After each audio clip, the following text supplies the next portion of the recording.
Greeting, comrades, and welcome to the SNN News Report on February 7th, 1945. Today, we have exclusive news about the Yalta Conference and interviews with two of the attendees, followed by the news report. This newscast brought to you by Soviet Apples. An apple a day keeps the doctor away, and the Germans at bay. Welcome back, comrades. As of now, our comrade Stalin is at the Yalta Conference discussing with England and the United States the fate of our neighbor, Europe. We go live to one of our reporters, Instance at the Levadia Palace. Thank you, comrade. Here at the Levadia Palace, the Big Three are currently discussing the fate of Europe. They have already discussed the topics such as the United Kingdom, controversial topic of Poland, and are currently discussing the division of Germany. My Red Army has reached Germany and has advanced itself to Berlin. I request to own the part of Germany my army has covered, dead and alive. Our army has too reached the borders of Berlin. Instead of purely owning Germany, I call for a division among Germany, split three-way amongst ourselves.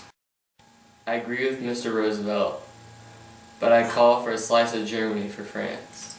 France! What has she done to deserve what we earned?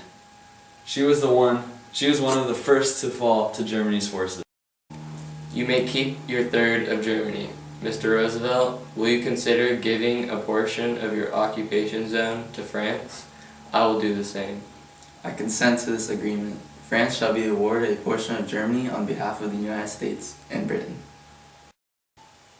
I am in favor of France being given a zone, but I cannot forget that this war, France opened the gates to the enemy. She will be awarded only as a kindness and not because she is entitled to it. Does this mean as well that she will be attending our meetings for henceforward? You worry about de Gaulle? Don't worry. This meeting is a very exclusive club that inch its fee being at least 5 million soldiers or the equivalent. Ha ha ha, a very funny statement from Winston Churchill. I have next to me a fellow reporter that attended the Yalta Conference with me. Hello. Hello, fellow reporter. How did you feel about the Yalta Conference? Well, to start off, with three great powers of the world in one room, it's quite exciting. Three celebrities of the modern world discussing about the future of a continent. Things like that don't happen too often. I agree. I felt overwhelmed by the atmosphere of the room. How do you think the Big Three did, discussing Europe? As you expect professionally, some topics took longer than usual, but they seemed to iron out all the wrinkles. Thank you, sir. This just in, we have convinced two members of the Big Three to give some of their thoughts of the Yalta Conference. We have our reporter interviewing them. We will be starting with the leader of Britain, Churchill. But first, a commercial break. Tune in tonight at 7 to watch two families compete against each other for a prize of a trip to beautiful Cuba or a lifetime supplies of Soviet apples. Hello, Mr. Winston Churchill. Hi, how are you? I'm very good. Now, let's get to business. Now that the biggest part of the century is over, do you think that the great nations will be able to maintain peace? Ah, yes. Now that my appeal of the United Nations to be created has been approved, Britain will be able to maintain peace in Northern Europe and hopefully influence the rest of the country to follow. However, for our neighbor and friend, the Soviet Union, we will hope that you will approve of our ways to obtain peace. Thank you, Mr. Winston Churchill. Thank you.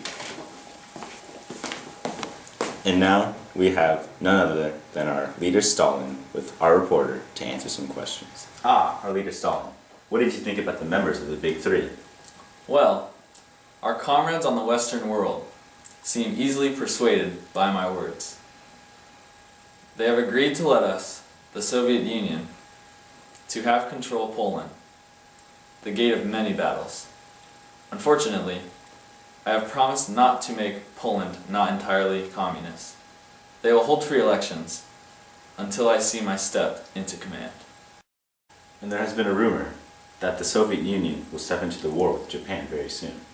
Yes, to maintain good connections with the United States. She asked for our help to put an end to the remaining bloodshed of the world. I agree on the matter and stated the Soviet Union will step into the war exactly 3 months from when the matter was discussed. I hope the United States may come out victorious. Before we must take action, I do not want the Soviet Union to endure any more losses. Thank you, Comrade Stalin. Thank you. Thank you, Engineer Sklavowski. Thank you, the public of the Soviet Union, for watching and listening to the SNN newscast. Let us be grateful that Hitler's reign is over, but do not let our fighting spirits end.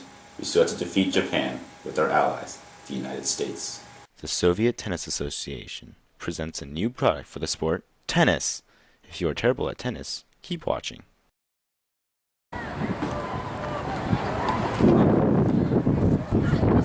Tired of losing in tennis?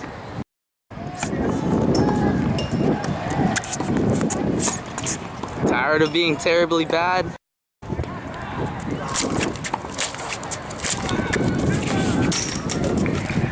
Don't worry, if you use a Soviet Woody, you can hit like me. This racket is made from super advanced technology, wood from Soviet Russia. Here are some customers satisfied with our products. Buy our Soviet Woodies now for $59.99 and you will receive a lifetime supply of Soviet balls. And now the weather forecast. Today is February 7th. The weather is going to be sunny on Wednesday, cloudy on Thursday, rainy on Friday. Saturday it's going to be sunny again, and then we're going to end the week with partly cloudy on Sunday.